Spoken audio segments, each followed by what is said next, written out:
The 2020 C8 mid-engine Corvette has finally been announced.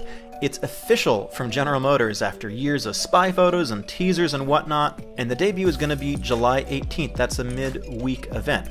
My name is Eric. I'll be covering it live on YouTube, and I'll be live streaming it on Instagram as well, so if you want to go follow me there, that would be super cool. It's still got a lot of camo on it, so we're going to take a look in the video and see what I think is real and what's fake and what's going to go away.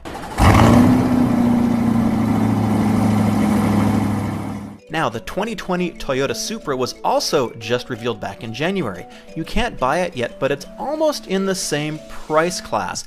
Let's see how the C8 Corvette stacks up against the Supra. Starting with price. We already know a lot about the Supra because it was announced at the North American International Auto Show. The base price is $50,000. Now, there are some higher level trim versions, but they all have the same powertrain. Now, the C7 Corvette, the base Stingray, starts at $57,000. And of course, we don't know what the final price is going to be, but there's some speculation. I'm going to put it at about $62,000. So actually, we're not really talking about the same price bracket between these two cars.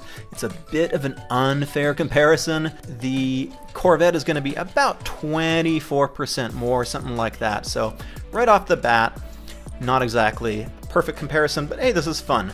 So just on price, I'm going to give a point to the Supra. Let's talk about weight for a moment. So the Supra, Toyota says it's going to be 3,400 pounds, but there's been some measurements already done on the car, and it actually weighs about 3,300 pounds. From Corvette Forum, with actual weights and automatic transmission in the C7, the base C7 is about 3,300, but if you get the automatic transmission, you're looking at about 3,400.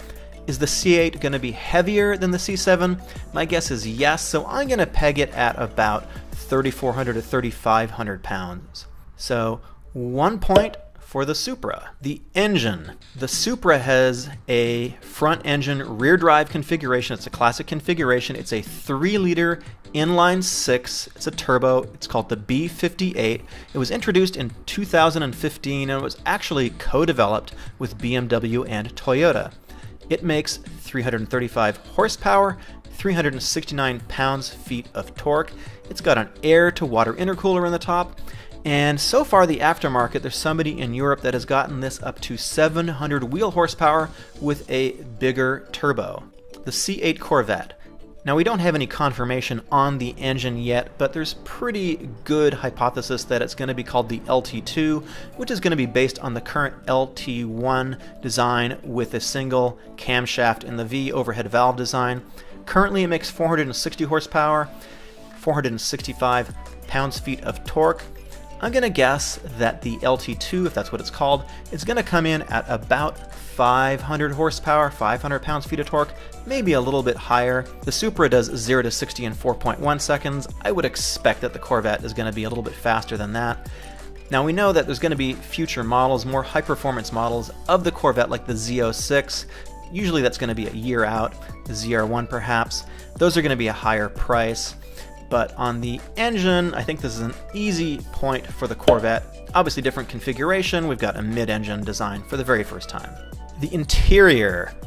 On the Supra, of course some people are going to say it is a BMW-derived interior, but I think aside from the iDrive, the navigation screen, and the steering wheel, they're actually not that similar. It's not as premium as a BMW, and it's certainly very simple and driver-focused. I've sat in it, there's no distractions, there's no shiny plastic, there's a lot of soft-touch material everywhere. The HVAC controls are very Audi-like, actually very simple. It's not super premium, but the seats are very high build quality, I think. They're very comfortable, and it's not a space for a large, hefty dude or someone who's 6'4". If GM is anything like it's been in the past, the C5 was awful, the C6 was a pretty awful interior, quite frankly. And remember, GM kept trying to position themselves against Porsche. The C7, is it better? Well, it is better, but in my opinion, it's really not befitting a $57,000 car. In fact, it's not even close. The Z06, $83,000 with that interior? It's a big nope for me. There's been some spy photos of the interior, not a whole lot right now. The switchgear looks nice. They've got some white leather apparently. the steering wheel. The steering wheel that I've seen in the spy shot that's got shiny plastics all over looks pretty production to me. It is a big fat ball of nope for me. I mean, here's the bottom line for me.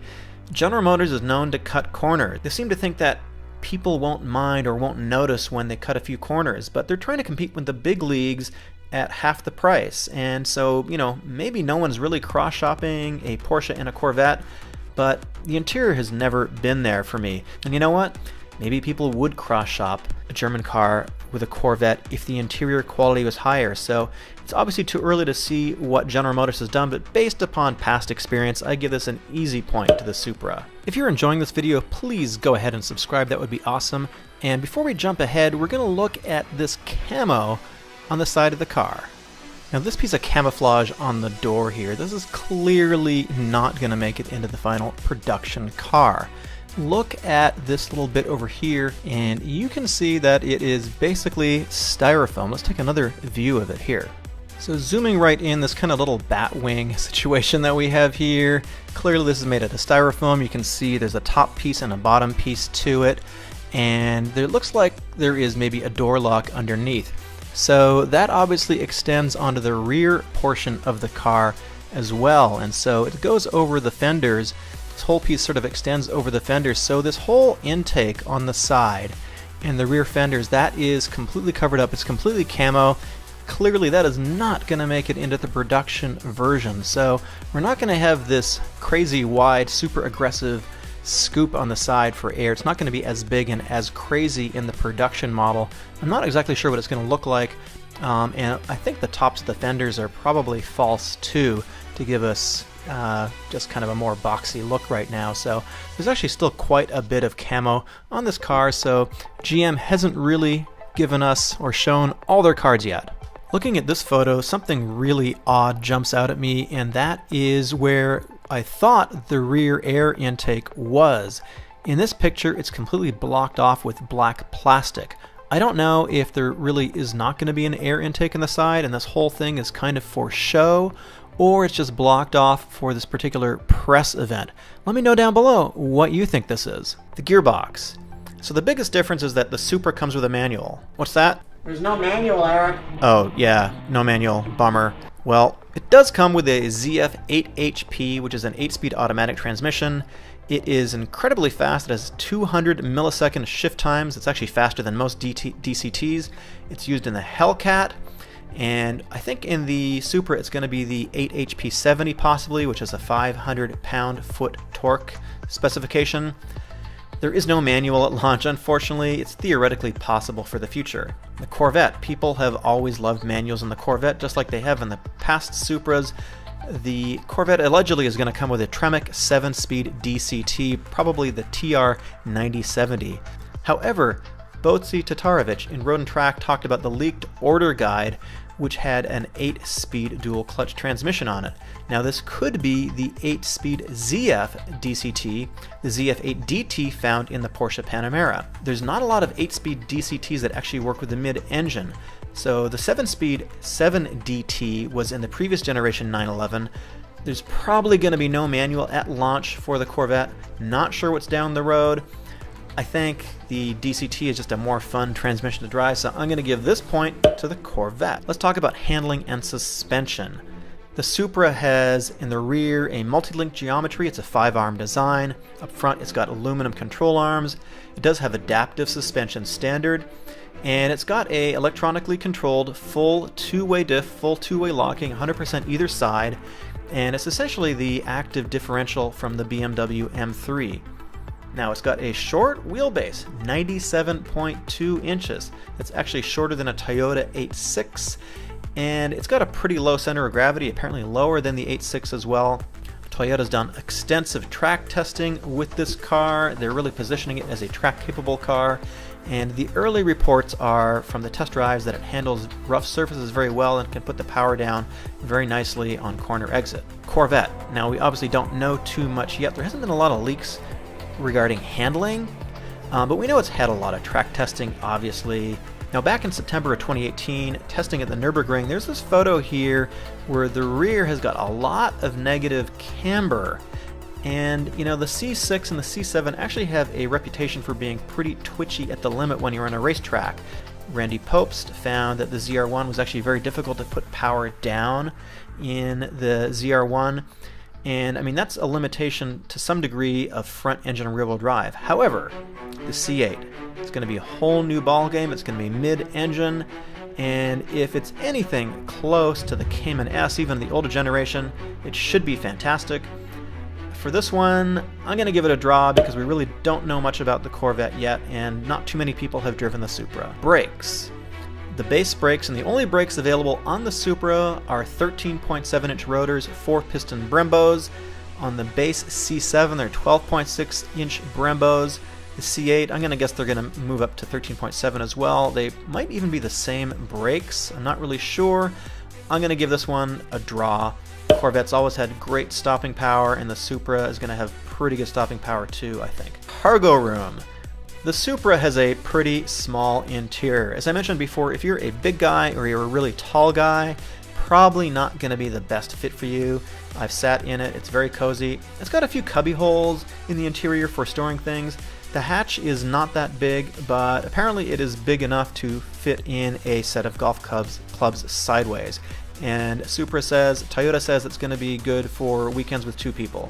The Corvette. Now this is a big open question. Is it going to have space in the frunk and in the hatch, or just in the frunk? Now if it's just in the frunk, I think it's not going to have that much space, and I would probably give the edge to the Supra. However, if it's got space in the front and the back, it's clearly going to go to the Corvette. It's going to have more space overall. Now, fun and feel. All we've been doing really right now is just comparing numbers, and that's actually pretty pointless. It doesn't tell you much about or anything about how the car is going to drive. It just gives you some kind of impression, some kind of direction as to how it might be.